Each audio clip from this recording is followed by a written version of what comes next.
So, ladies and gentlemen, today we're going to be talking about Jeremy Hambley, the quartering. What I want to say first and foremost is I know inevitably when I bring up somebody and it's for something less than flattering, there are people saying, I hate that guy is terrible, that guy's bad. That's not what we're here for today. We're not here to tear the quartering a new asshole, maybe a little bit, but not overly. I'm going to share some criticisms. So, Jeremy, this is highly inappropriate. I'm just going to say it. You can take that for what it's worth, which likely will be not much. But let me explain something to you. You're not religious. You have stated on multiple occasions that you're maybe not atheist in terms of title, but you're not religious. You don't believe. You're not a believer in Jesus Christ. You're not a believer in the gospel. You're not a believer in the faith, which is fine. That's your decision to make. Everyone goes on their journey. I hope one day that you do eventually come to Christ and realize that that is the truth, the way, and the light, as he said. But if you don't, that's your decision. You're given free will for a reason. But here's my issue. You, very clearly, don't know much about the Bible. You don't know much about the gospel. You don't know much about the faith. And yet you're weighing in not from the perspective of, well, this is my belief personally, that I think that, she's doing a good thing here, and so, people should leave her alone. Let's look at the way that you phrase this. I happen to think leaving whoring is a good thing. That right there, if you said that, we'd have no issue. But then you go on to say, now I've only made it a few pages into the Bible. But I think this is an absolute W, and people should stop trying to drag this woman. Now, I've only made it a few pages into the Bible. So you're coming into this by saying, well, I've only read a couple pages of the Bible, and yet I know more than the people that are devoted to this and are into their faith. That's the way that I took this. Now, you could have meant it in a totally different way, which is why I'm not going scorched earth and ripping your head off. I'm giving you the benefit of the doubt, a charitable interpretation that you meant this as sort of a tongue-in-cheek thing, but what you have to understand is that there are people that are defending the faith. And when you have a bunch of megachurch televangelists, emphasis on the word vandal, who are misrepresenting and bastardizing your faith, there are inevitably going to be people who would push back. I want Nala to find Christ and to find redemption. But here's the difference.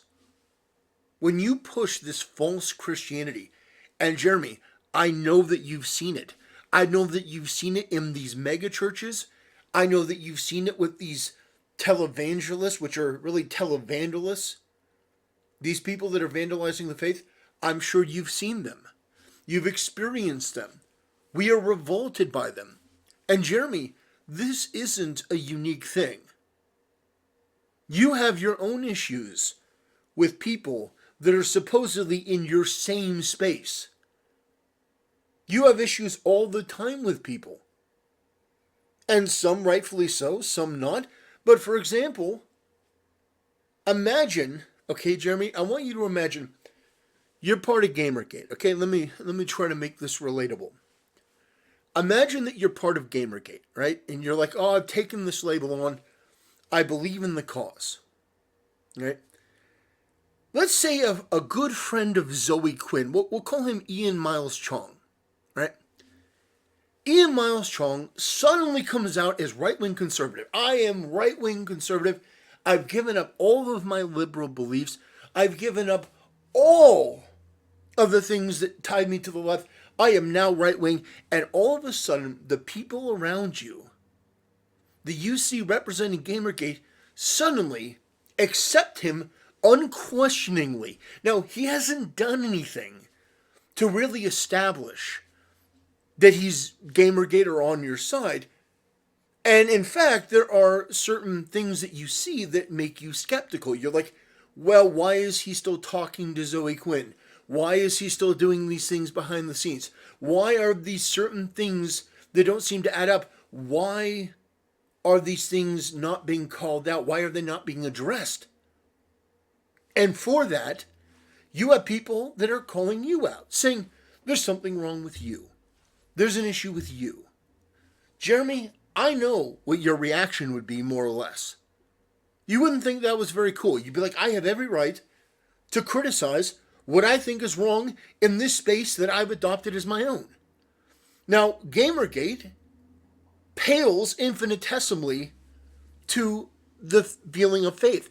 Now, again, I had to put that in terms that you would sort of understand because, Jeremy, you're not religious. So the power of Christ, the impact on your life, you've never felt that. You don't understand it.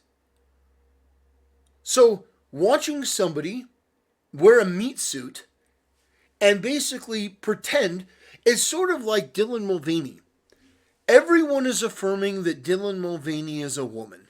I don't think Dylan Mulvaney is a woman. I think Dylan Mulvaney is a gay man who's playing a role, and they found success doing that, so they double down and double down and double down and double down and double down.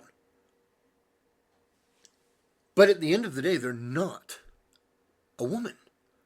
They're a caricature of a woman. And so, would I like for this person to be converted? But here's the thing. Redemption takes time. This brand of weak, pathetic Christians, they believe, and Jeremy, this is where I think we could find some agreement, perhaps.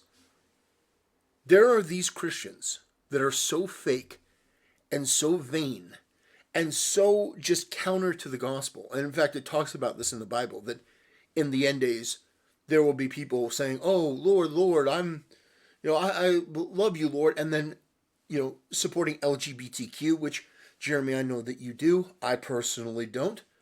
For religious reasons, I think that marriage is between a man and a woman.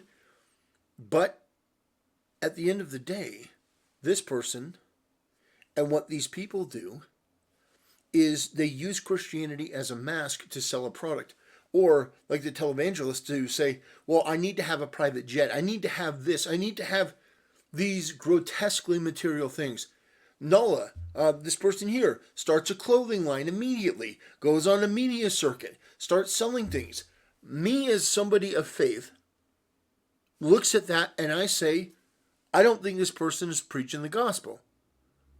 I think this is a televangelist. And you come in, being the Ian Miles Chong of the story, going, well, I don't really, leave her alone. She's doing good. Oh, I sort of know about the Bible. Jeremy, you don't know anything about the Bible. If you would like to learn more, I think that would be tremendous. I'm not kidding. I think that would be spectacular if you learned more.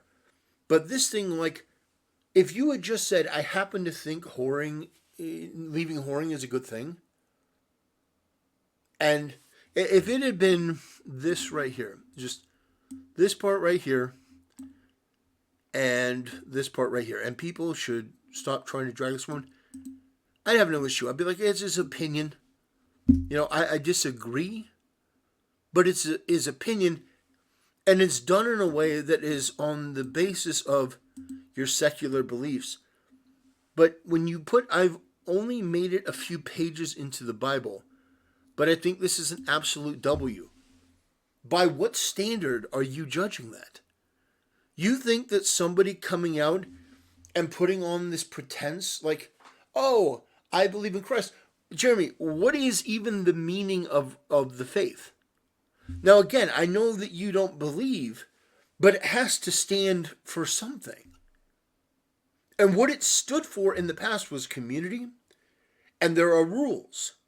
And those rules are to try to help guide the community and the individual to God and to lead a better, more fulfilled life.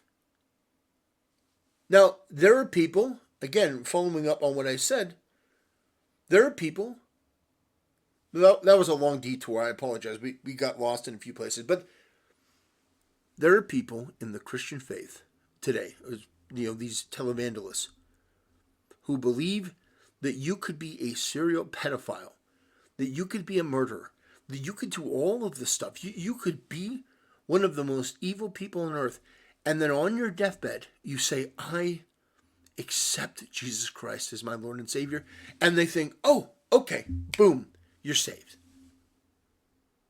I'm not kidding you. If you ask these insane people, these televangelists, what they actually believe, that is what they believe. They believe that if you just, you're raping kids and you're just an evil, irredeemable demon. They believe that they can do that.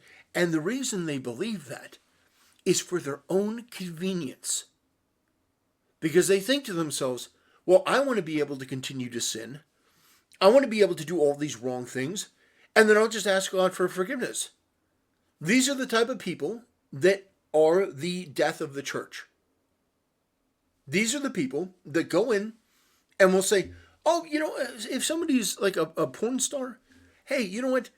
They can go and do porn. They can wear a cross while they're getting pounded by a bunch of black dudes. They can go and do that scene, and then they can pray for forgiveness, and oh, boom, oh, they're cleansed away. And then they can go and they can go do another scene. Jeremy, respectfully, you're out of your depth here. You are you are looking at this from a secular point of view. Oh, this person's not being an OnlyFans model, so what's the big deal? This is a huge win. If that were the only thing, yeah, I would agree with you. But there are people that are trying to make this woman represent the faith. And that's a major problem for me and a lot of Christians. Now, I want to make it perfectly clear, because there are a lot of these people that are genuinely retarded that think, oh, you're being a modern day Pharisees. Well, first of all, I'm not a Pharisee because I'm not Jewish. I'm not a Jew, so that there you have that just completely obliterated. But also, the Pharisees were the ultimate deciders of the church. They were the judges.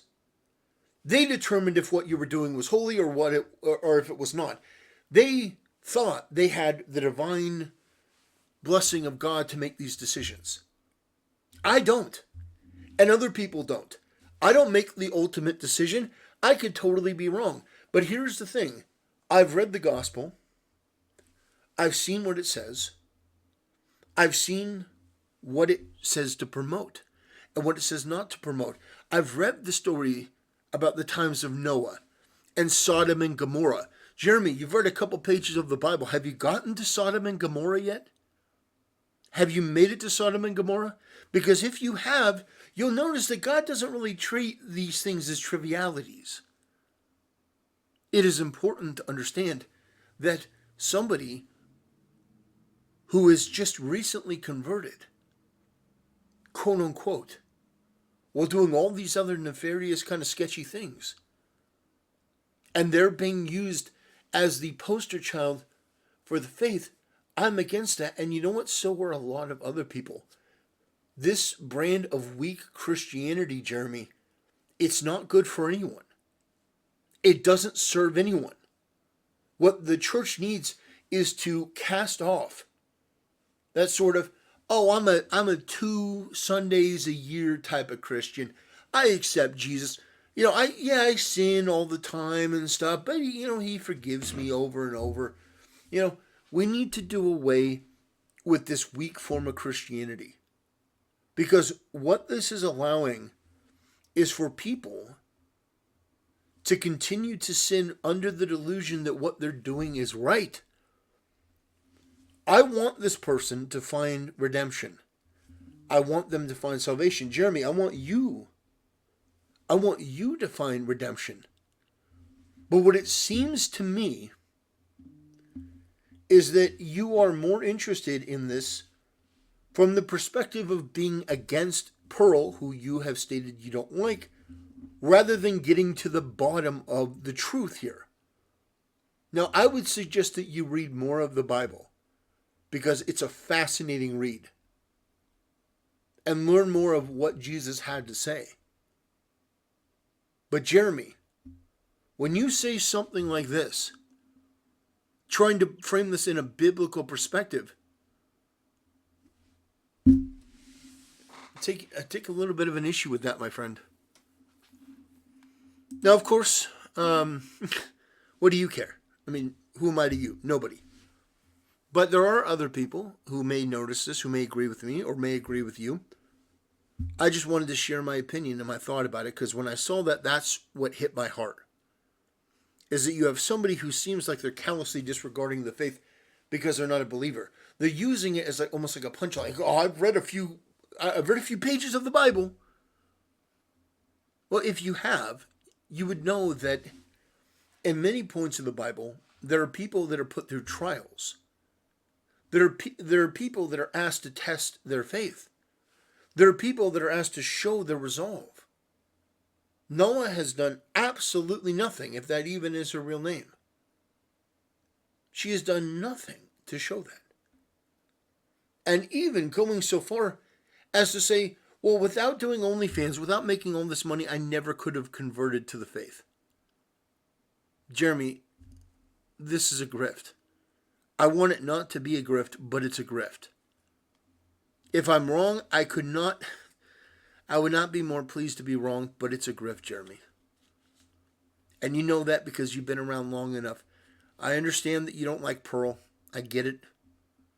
I don't even think Pearl is really that Christian. I think she just is using this as an opportunity to get clicks and views. So she's not necessarily the perfect example for what is a Christian. But when you say stuff like what you said, I think you're going a little bit far there. Just my personal opinion. Take it for what it's worth. Anyway, ladies and gentlemen, that'll do it. Thanks for watching, and I'll see you next time.